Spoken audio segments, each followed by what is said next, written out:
শহীদ বুদ্ধিজীবী স্মৃতিসৌধে জাতির শ্রেষ্ঠ সন্তানদের প্রতি শ্রদ্ধা নিবেদন করেছেন রাষ্ট্রপতি শাহাবুদ্দিন ও অন্তর্বর্তী সরকারের প্রধান উপদেষ্টা অধ্যাপক ডক্টর মোহাম্মদ ইউনূস। একই সঙ্গে সারা দেশে তাদের প্রতি শ্রদ্ধা নিবেদন করেন সাধারণ মানুষ। শনিবার সকালে মিরপুরে প্রথমে রাষ্ট্রপতি, পরে প্রধান উপদেষ্টা পুষ্পস্তবক অর্পণ করে শহীদ বুদ্ধিজীবীদের প্রতি গভীর শ্রদ্ধা নিবেদন করেন। এই সময় সেখানে তারা কিছু সময় নীরবে দাঁড়িয়ে থাকেন।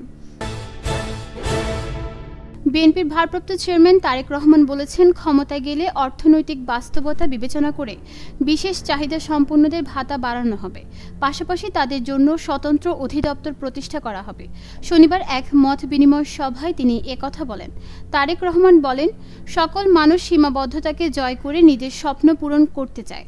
বিশেষ চাহিদা সম্পন্নরা আমাদের সেই কথা মনে করিয়ে দেয়।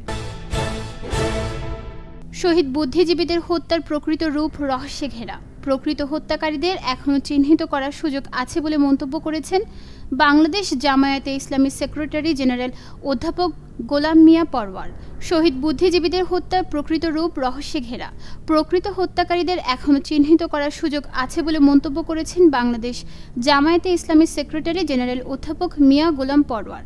শহীদ বুদ্ধিজীবীদের জামায়াতে ইসলামীর পক্ষ থেকে শ্রদ্ধা জানিয়ে মিয়া গোলাম পরওয়ার বলেন, তাদের আত্মত্যাগের মধ্য দিয়ে আমরা মুক্ত স্বাধীন দেশ পেয়েছি। যুগ যুগ ধরে জাতি তাদের অবদানের কথা স্মরণ করবে। Bhutan, Cuba, Iran, Pakistan, Russia এবং ভেনেজুয়েলার তালিকায় এবার যুক্ত হলো ভারতের নাম। ভারতকে এই অসহযোগী দেশগুলোর তালিকায় অন্তর্ভুক্ত করেছে যুক্তরাষ্ট্রের অভিবাসন ও শুল্ক প্রয়োগ সংস্থা।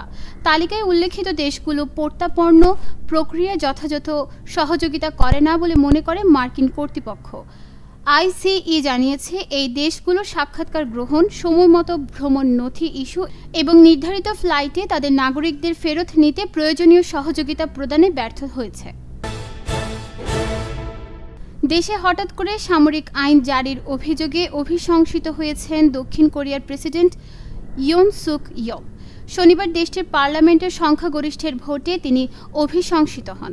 ভোটাভুটিতে 204 জন আইন প্রণেতা প্রেসিডেন্ট ইয়লের বিপক্ষে ভোট দিয়েছেন। এর আগে গত শনিবার ইয়ন বিরোধী দল নিয়ন্ত্রিত পার্লামেন্টে অভিশংসন উদ্যোগ থেকে রক্ষা পান।